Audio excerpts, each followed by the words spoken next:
The meeting was at 9 in the morning, the day after I buried Diane. I want you to understand what I mean when I say that. Not 24 hours later, the actual calendar day after, a Thursday. The casket had been in the ground for less than 16 hours when Monica walked into that conference room in a new blazer, charcoal gray, precisely tailored, nothing she had owned the week before, and set her leather portfolio on the table as though she were arriving for a quarterly business review. Victor Lang, my attorney of 27 years, was already seated across from me. He had been at the funeral the day before. He had stood at the graveside and watched me throw the first handful of soil onto the casket of the woman I had loved for 33 years. He looked at Monica's portfolio when she placed it on the table. Then he looked at me. The expression on his face was a question he was too professional to ask aloud. The estate attorney, a thin, careful man named Crawford, who specialized in trust administration, began working through the documents. He spoke in the flat, precise language of legal proceedings, moving through the inventory of assets methodically, the way men in that profession are trained to do when the room contains both grief and money, and the two must not be permitted to contaminate each other. He reached the valuation of Caldwell Industrial Supply.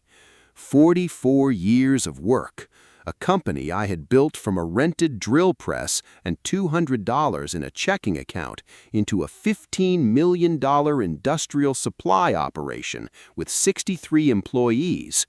Crawford read the number into the record, and Monica smiled. Not a full smile, not something she intended anyone to see. A small, involuntary tightening at the corners of her mouth, the kind of expression that surfaces for half a second before a person remembers where they are and what their face should be doing. She caught herself. She composed her features back into something appropriately somber. But I had already seen it. I sat very still at that table with my hands folded in front of me. Diane had been in the ground for 16 hours. My daughter-in-law had just smiled at the dollar amount her death had unlocked. Before I tell you what Monica had been building around my estate for the previous 14 months, and exactly how I dismantled every piece of it in 93 days, I want you to know that the same conference room, the same table, and the same charcoal gray blazer appeared again 11 weeks later. The expression on Monica's face that second time was considerably different from the one I had seen the morning after my wife's funeral. Tell me where you were watching from in the comments below, and if you have ever sat in a room and watched someone's mask slip, that half second when you finally saw exactly who you had been dealing with all along. Hit the like button before we go any further, because that smile changed everything that came after it. My name is William Caldwell. I am 69 years old, and I built Caldwell Industrial Supply from nothing. I say that not for pride. Pride is a luxury I stopped indulging sometime in my mid-40s when the company had survived its second recession, and I understood that survival requires clarity, not self-congratulation. I say it because it is the context for everything that follows. The company is not just money. It is 44 years of decisions made at 5 in the morning before anyone else was at their desk.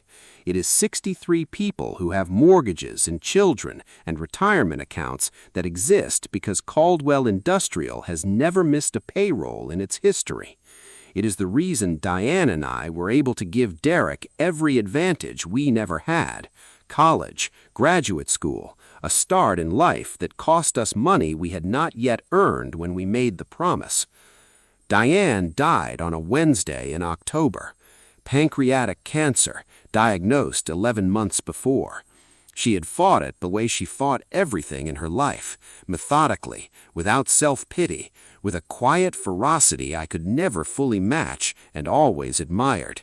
She died in our bedroom, in the house I had built for her 31 years ago, with her hands in mine, at 4 in the morning when the world was dark and still.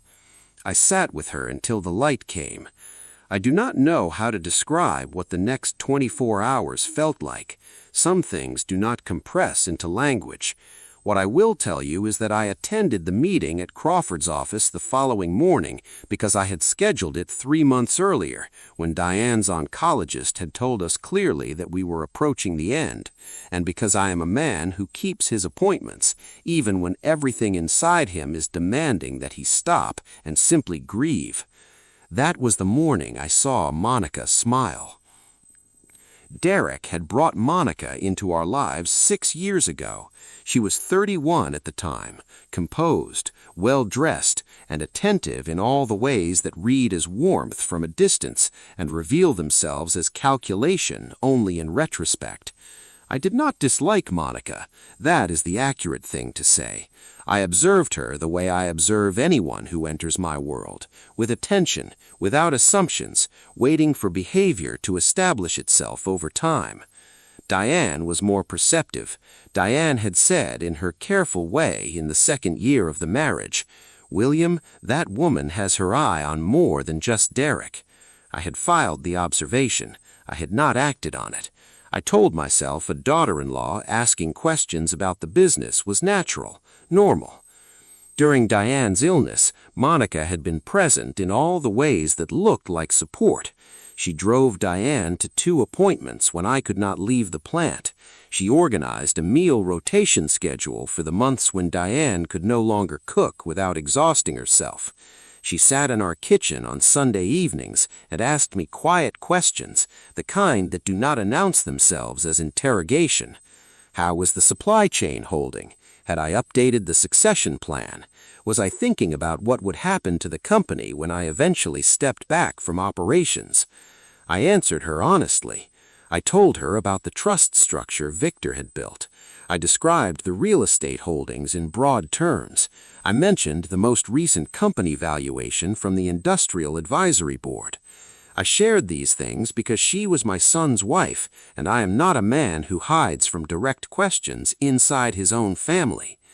What I did not know, what I could not have known with Robert Sanchez, who I would not hire for another 3 weeks, was that Monica had been transcribing those conversations, that she had retained a trust litigation attorney the previous September while Diane was still alive, that she had used the financial information I shared over Sunday dinners to draft preliminary documentation she intended to file within 72 hours of Diane's death.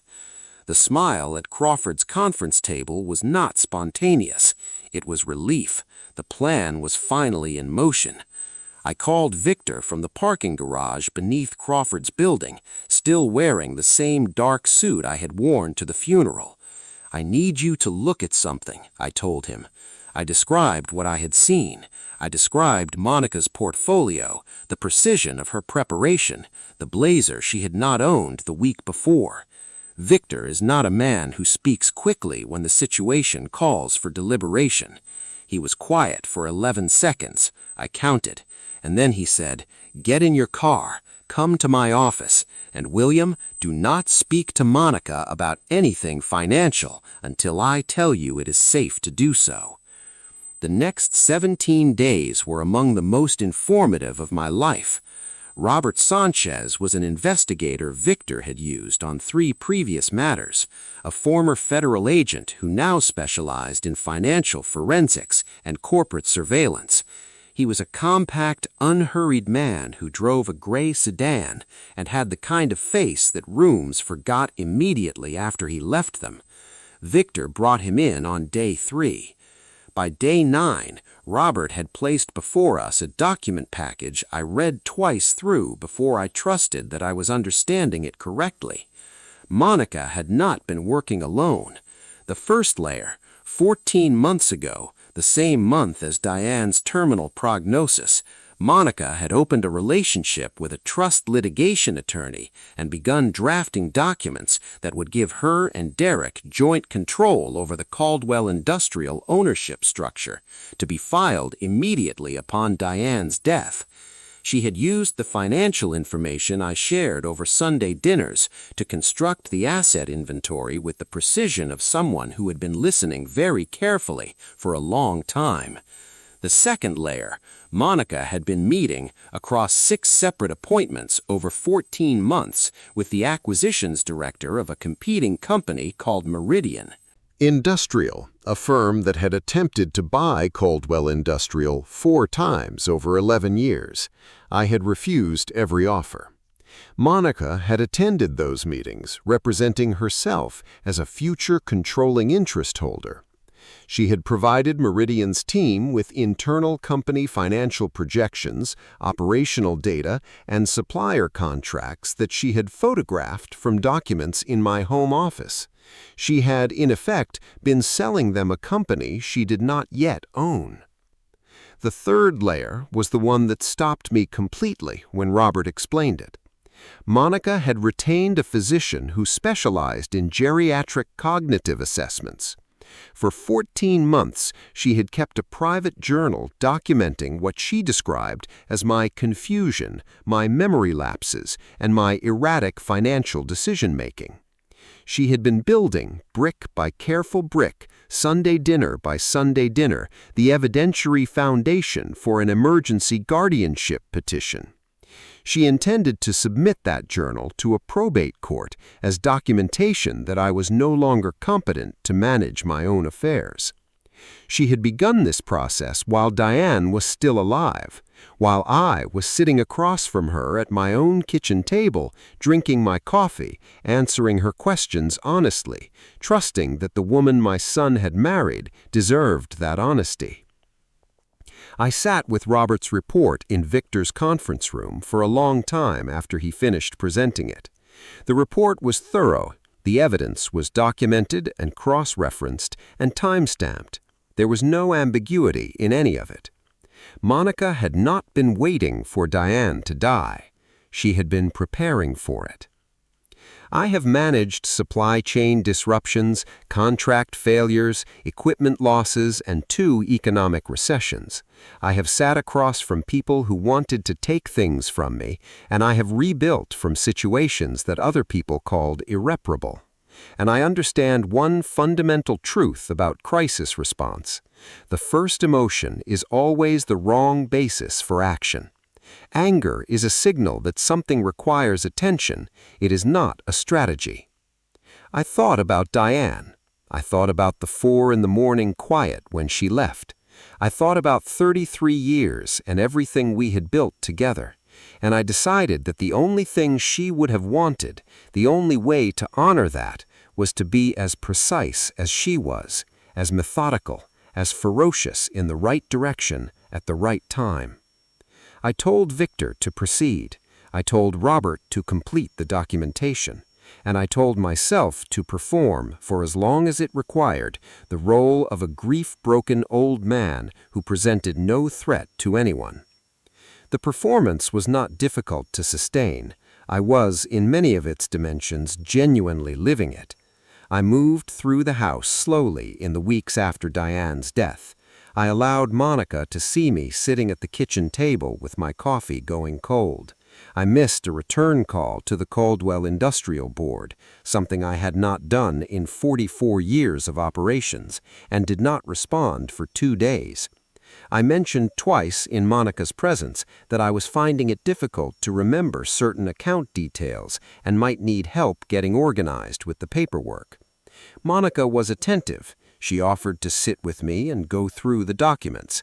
She suggested gently that it might be wise to update some of the ownership records so that Derek could step in to help if I needed support. She used the word support with particular care. I said I thought that sounded like a good idea. I said I would speak to Victor about it. I did speak to Victor about what she was doing. Victor had already filed a protective motion with the county court, establishing on clear legal record my full cognitive capacity through independent medical evaluation and creating an unambiguous paper trail documenting Monica's 14 months of preparation, with dates, locations, and supporting evidence for each entry. He contacted the state bar regarding her trust litigation attorney, who had accepted stolen proprietary business documents from a non-owner client. He had prepared a civil fraud complaint naming Monica, Derek, who had signed 2 of her fraudulent transfer documents, and Meridian Industrial's acquisitions director as co-defendants. The financial forensic report had been completed. He had located and interviewed the physician Monica had retained for the cognitive assessment.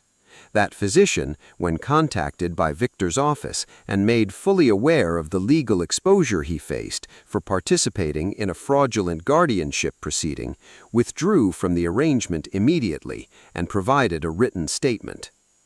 The civil complaint was filed on a Tuesday.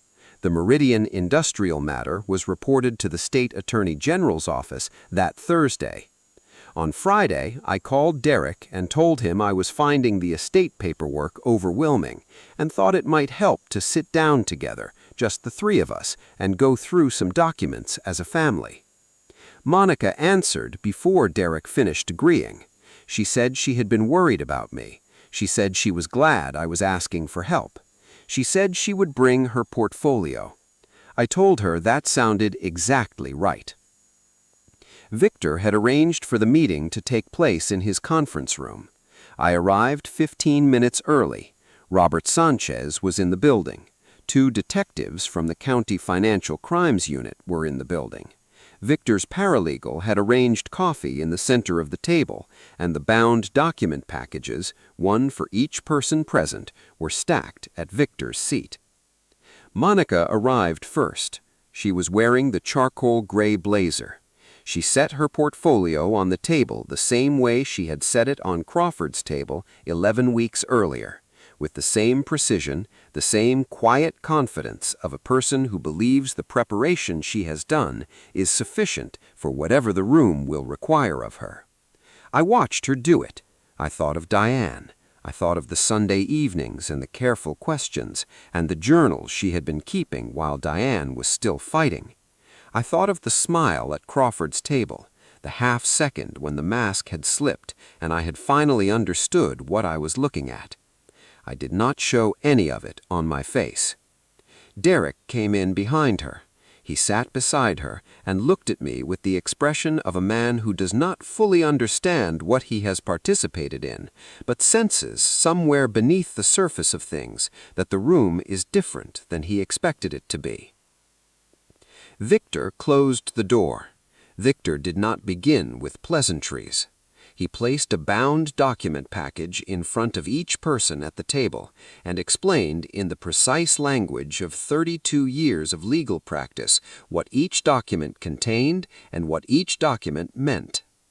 The civil fraud complaint, the corporate espionage filing with the State Attorney General's office, the bar complaint against Monica's attorney, the financial forensic report detailing the transfer of Caldwell Industrial's proprietary documents to Meridian's acquisitions team, the physician's written statement, the full chronology of 14 months of documented preparation with dates, locations, and supporting evidence for each entry. He explained Derek's position as a signatory on 2 of the fraudulent transfer documents and the specific legal exposure that created. The room was very quiet. Monica opened her portfolio. I do not know what she expected to find in it. Some document, some counterposition she had prepared, some argument she believed would hold in that room. She looked at the contents. She closed her portfolio. Derek said quietly, "Monica, what did you do?" She did not answer him. She looked at Victor. She said she would like to call her attorney. Victor told her that was her right. He informed her that her attorney had withdrawn from representation 4 days ago following contact from the state bar, and that she was welcome to retain new counsel before any further proceedings. He told her the civil complaint was already filed and the Attorney General's office had opened a preliminary review. Monica looked at me then. It was the first time since Crawford's conference room, since the morning after Diane's funeral, that she looked at me directly across a table. I do not know what she expected to find on my face. I gave her nothing. I looked back at her with the same expression I use when I am reviewing a supplier contract and finding the numbers exactly as they should be. I said, "The meeting is concluded." Derek's involvement, 2 signatures on documents he had perhaps not fully examined, was resolved through a separate deferred prosecution agreement, full cooperation, complete financial restitution, 200 hours of community service. Whether Derek understood what he was signing, I cannot say with certainty. What I know is that he is 41 years old, and that accountability and forgiveness are not the same thing, and that they do not travel on the same timeline. Monica's civil settlement, reached 5 months later, required the return of all company documents, the payment of substantial damages to Caldwell Industrial Supply, and a permanent injunction against any future claim on any Caldwell estate asset. The Attorney General's review of the Meridian Industrial matter resulted in a separate action against the acquisitions director. Meridian itself declined to comment publicly and has not attempted contact with Caldwell Industrial since. I was not present at Monica's settlement proceeding. Victor handled it. I was in my workshop, running the lathe Diane had bought me for my 55th birthday for the first time in 8 months. I did not sell Caldwell Industrial Supply. I had considered it briefly in the early weeks when everything was still in motion and the company felt like weight I was carrying rather than something I had built with intention. I reconsidered. The 63 people who arrived every morning had done nothing wrong. The company had done nothing wrong. It was the evidence of 44 years of disciplined work, and it would continue to be that evidence because I was not finished yet. Victor and I restructured the estate into an irrevocable trust with independent oversight, an arrangement that could not be circumvented by anyone for any reason. I named the Caldwell Industrial Employee Retirement Fund as a secondary beneficiary after family provisions, and I established the Diane Caldwell Scholarship at the technical college she had attended before we married. 4 annual awards to students pursuing studies in industrial operations, the field that had given us our entire life together. I called each of the 63 employees personally. I told them the company was secure. Several of them had heard fragments of what had happened, small towns talk, and the Attorney General's filing had appeared in the local business press. 3 of them called me back, not to ask about their jobs, but to say they were glad I was all right. One of them, a man who had been with the company for 17 years and had sent a handwritten note when Diane died, said simply, "Mr. Caldwell, we never doubted you for a second." I held the phone longer than I needed to before I thanked him. Derek called 6 months after the settlement. He did not make excuses, and I did not ask for any. He said he was in counseling and was trying to understand how he had become someone willing to sign his name to something without fully knowing what it meant. I told him that understanding that was the work he needed to do, and that I hoped he would do it honestly. I told him to call me in a month. He did. We are somewhere. It is not where we were. I am not yet certain what it will become. Diane used to say that the most dangerous thing in any negotiation was not hostility. It was the smile that arrived before its cause, the smile that already knew something you did not yet know, the smile that had already decided. She was right about most things. She was right about Monica, and she told me so, and I did not listen carefully enough. I listen now. I listened to the memory of what she said, the way I should have listened when she was still here to say it. She is not here. The house is still quiet at 4 in the morning. Some mornings I sit in the kitchen and let the coffee go cold, and I do not fight what that feels like. But the company is running. The 63 people are working.